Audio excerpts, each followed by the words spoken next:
everybody. Welcome back to The Drop. We are so excited that you guys are here.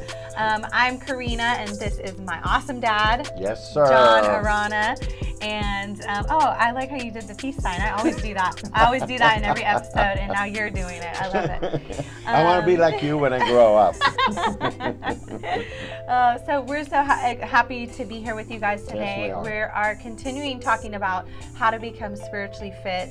And today's topic I think is super cool because it is, to me, one of the disciplines, which is being guided by God, guidance, that if it's something you regularly practice, I think it takes away a lot of the fear of the unknown, because it's like, okay, well, if God's guiding me and I'm following Him, I don't have to have all the answers right now.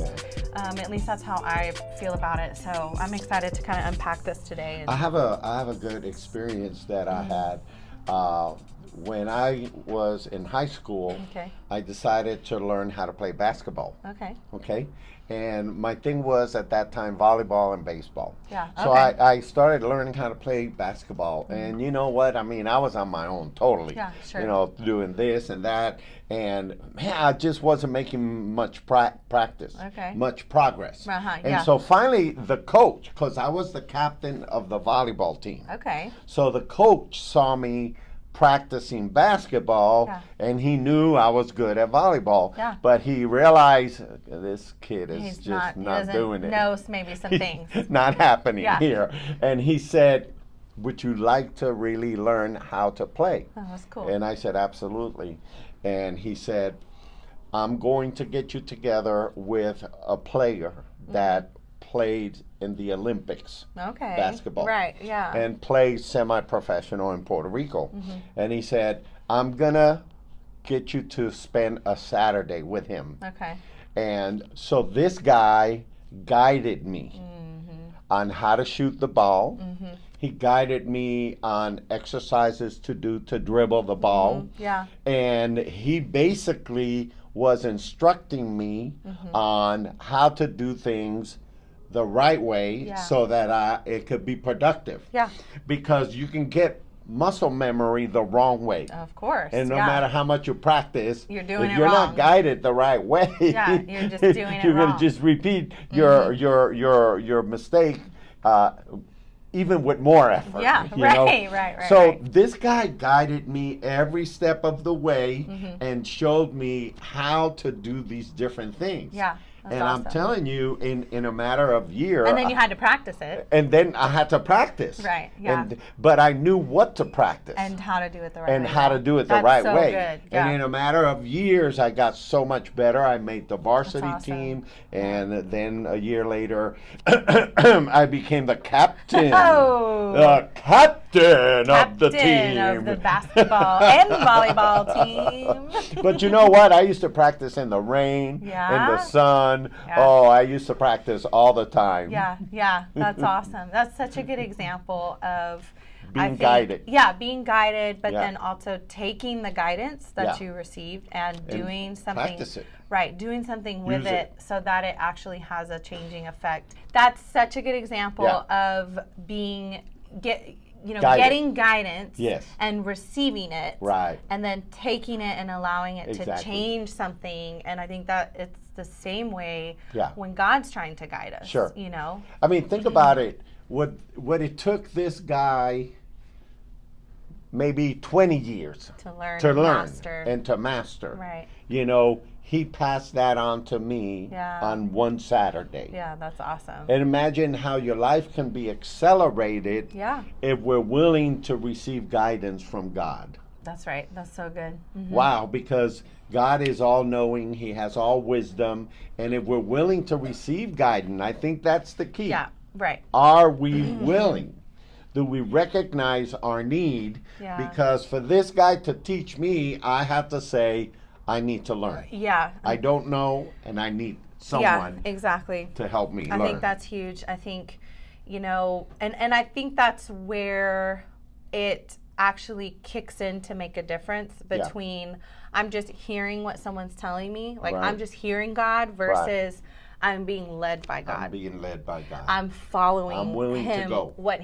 I'm following what he's telling me. I'm following the direction, because there's a huge difference by just hearing what someone's telling you and being like, wow, that's really good. Yeah, that's great. But I'm going to go home and never do that. Exactly. Or I'm going to not take action on what you just showed me or what you just told me. That's what a lot of people do. Right. And then it's useless, And so I think being guided by God, you have to receive it and then be willing, like you were saying, be willing to practice it, be willing to do it. Yeah. It's like the story of this new pastor that arrived at the church. Yeah.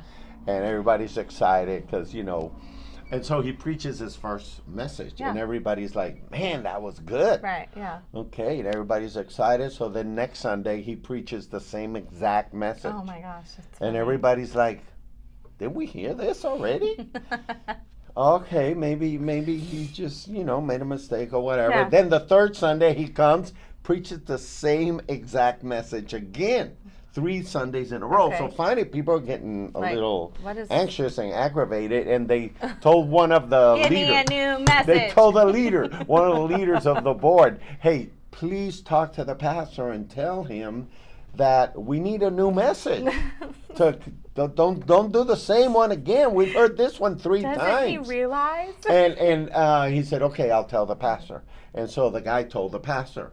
And the pastor told him, you go back and you tell those people that when they get this one, then I'll give them a new one. Oh my gosh, that's really funny. That's it's so like funny. we live in a culture that we're just happy to hear the truth. Yeah, right. But we're not necessarily really inclined to practice. Yeah, right. Yeah. And so we got a lot of information, but sure. very little formation. Yeah. And I think you think, why are people so reluctant to accept guidance? They say when you do counseling, out of 10 people, only 1 is going to do what you tell them. Wow. So no wonder counselors are all depressed. That's discouraging, yeah. But why? Yeah. Why is it that people are so reluctant to practice the advice that they need? I don't know. I mean, I think of times that I've been that person, and I think you never. Whatever. I think most of the time I think it's like our own pride or our own selves that gets in the way and thinks like, oh no, I can figure this out. Right. I got this. Like I can figure it out. Okay, maybe I didn't have it that last time, but like I'm going to fix it and do it right this next time. Yes. And yes, I think to an extent God's given us abilities to do that, but when that gets put above what God is trying to tell you, then that is where that's where it kicks over to pride. Instead of being confident in the ability that God's given you, So I think that's probably the biggest thing, ourselves, our own pride, our own way of thinking, I can do this. I can do it.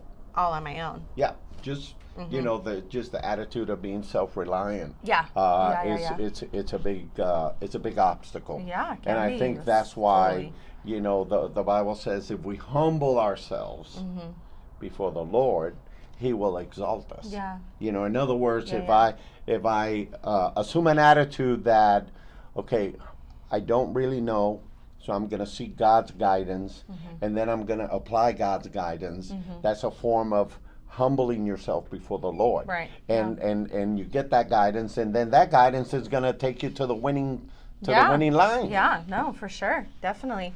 And I think too, like, I just think about sometimes how if God is trying to guide you to a certain place, obviously it's because He loves you and because He wants the best for you, and He'll never force anything upon you, because that's not how God works, because He designed us with free will and all of that stuff. But I have noticed in my own life that there's been times where God wanted me to go a certain direction, but like either I was fighting it or I couldn't see it or I didn't want it, or like for whatever reasons. But where like I think sometimes God will cause certain things, or certain things will happen to point you in that direction, even though you didn't see that from the beginning. Yeah. You know, and that's a part of, I think you have to be watchful of those scenes, because I think sometimes that's a part of how God can guide you. Is by like closing this door or closing this situation or changing this to be like, you're like, whoa, wait, why did that happen all of a sudden? And it's like, okay, well, God, what do you want from me now? Is that place of being able to open up and say, that right God, attitude. Guide me in this moment, because I don't really know now what to do. You know? It's funny because somebody said, when everything else fails, let's pray. Everything else. You know, it's kind of like humans, we just want to be in control. Want to figure it out. We want to figure it all out and trying to get it all solved. And you know, the last thing we want to do is ask somebody for advice. I remember when I graduated high school, and I was kind of like, and I'm sure you remember this, like, you know, what do I want to do? What am I I don't do? know. Where am I going? And I was like, oh, whatever. I'll just go to community college because I don't really know. And super long story short, I ended up at CFNI, Christ for the Nations, and I was like, I want to go and I want to study worship and music. That's what I want to go for. But how it was designed at that time was where you do 2 years, and then your third year you choose like your focus, you know. And so I went with that intent, and like I was like, and I remember even telling you at certain times, like, I don't want to be a pastor. That's not like, don't ask me to do that. I don't want to do that. Literally anything but. And just all these. I remember saying that too. All these things unraveled, and we needed a youth pastor. Right. And I remember even telling you, like, I'll do it, but you need to find somebody else. You know, because I'm going to school for worship, for music. And God just like did all these things that happened, and it realigned me and it readjusted me, you know, because I just began to understand, like, my prayer needed to be, God, what do you have for me next? Like, what do you have for me next? Maybe not like, tell me the whole big picture, tell me the ending, and then I'll get there. It's like, what's next? What's next? And I think that's a great way to allow God's guidance in your life. One step at a time. Ask for Him what's next. You know, a lot of people ask me, "Hey, well, what do I do? What do I do? You know, I want to know what God's will is for my life, but what do I do right now?" I tell them, just do what you know. Yeah, that's good. Just do what you know. You know, and most of the time we only know what's our next step. Right. Yeah. You know. And I think God knows what we can handle. And one of the questions that a lot of people ask me is, okay, well, how will God guide me? Because I hear people saying this, I hear people saying that, and it's like, help me to know, how can I put myself in a position where God can guide me? And that seems like such a out there thing. Even, you know. Because people think like God is going to guide me. He's going to tell me what to do. What are you talking about? Yeah, you know, and I think it's a mixture of a lot of things. I think it's, to me, the number one thing is like, am I connected to God in my relationship? Because like, I feel like if I'm connected to God in my relationship, and you know, then God's going to speak to me. You know, whether there's it's intimacy, whether it's through His Word or through another person or through like me hearing His voice as, you know, clear as day in a quiet time. You know, and I think when you lack that connection with God, that it can be really scary to think God's going to guide me, because you're like, well, how can He guide me? I'm not even like, I don't really know Him. I don't hear Him. I don't hear Him. I can't even understand the Bible when I read it. Right, and He wants to guide us, but I think we have to do our part of like cultivating that connection with Him. You know? Yeah. I think there's a lot of different ways in which God can guide us, and I think you hit on many of them. And I think the bottom line is, do you want God to guide you? Yeah. You know, is your heart because one of the things we were saying is that to be guided is to open your heart in order to be able to respond to God's direction. That's good. So your heart has to open up. You have to be willing, and you have to seek Him for guidance. And I think that if you're authentic about that, I think He will make Himself real to you. Yeah. And he can use a lot of different ways of guiding us. Yeah, for It doesn't sure. all have to be like a lightning from heaven. Yeah. And, you know. I've never gotten one of those. Still waiting on my lightning. Audible voices, you know. And a lot of people, you know, always want the ostentatious stuff. Right. You yeah. know. Yeah. But the ostentatious stuff never lasts. Look Yeah. at all the miracles God Yeah. made for the people of Israel when they came out of Egypt. Oh yeah. And they still rebelled Yeah. against him. They were. So, they you were know, miracle spoiled. I say this. The solid life is always based on the little things. That's good. The solid life is always based on the little things. Yeah. So, you know, the little thing about wanting to see God, having Yeah. a desire to hear and Right. be guided by God, I think that's huge. Yeah. Because Yeah. that makes the way Oh yeah. for God to be able to reach out to us as well. Definitely. And I think that's where your trust becomes stronger with Yeah. God. Yeah. Is through those little things, Yeah. through seeing God. You know, through yourself allowing yourself to be led by God, Yeah. and then seeing Him faithfully come through, and seeing like, oh, it does work when I allow God to lead me and guide me. You know, so I think that's really good. So anyhow, I think this is a very powerful practice to be willing to listen, to be willing to pay attention to what's happening around you, because God will use many different ways. Yeah. And He might use the voice of a little child Yeah. to speak into your heart. Right. And so you have to be attentive, Yeah. and you will see that God is responding to your prayers. That's right. Because He desires to guide us. He desires Yes, to He lead does. us, because He's a loving Father, Yeah. and He wants what's best for us. That's right. So practice, practice, practice, Yes. practice. Yes. And where you start with practicing is just like you said just a couple minutes ago, is making sure your heart is open to the guidance of God, and then responding to that. Yeah. You know, that's a good place to start. Yeah, you got to pray, you got to read the Bible, you got to hang around with other people that are living a good, spiritually fit life, so that iron sharpens iron, and you'll see how your life will just be turbocharged.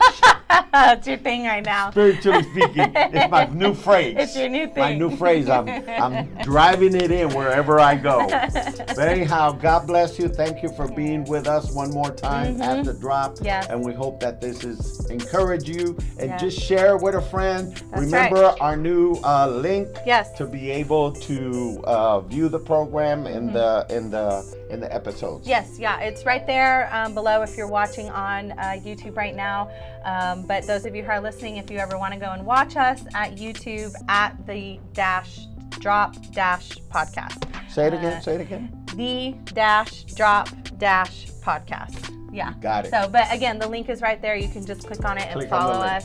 us. And so we love you guys, and we'll see you guys here next week, same time, same place.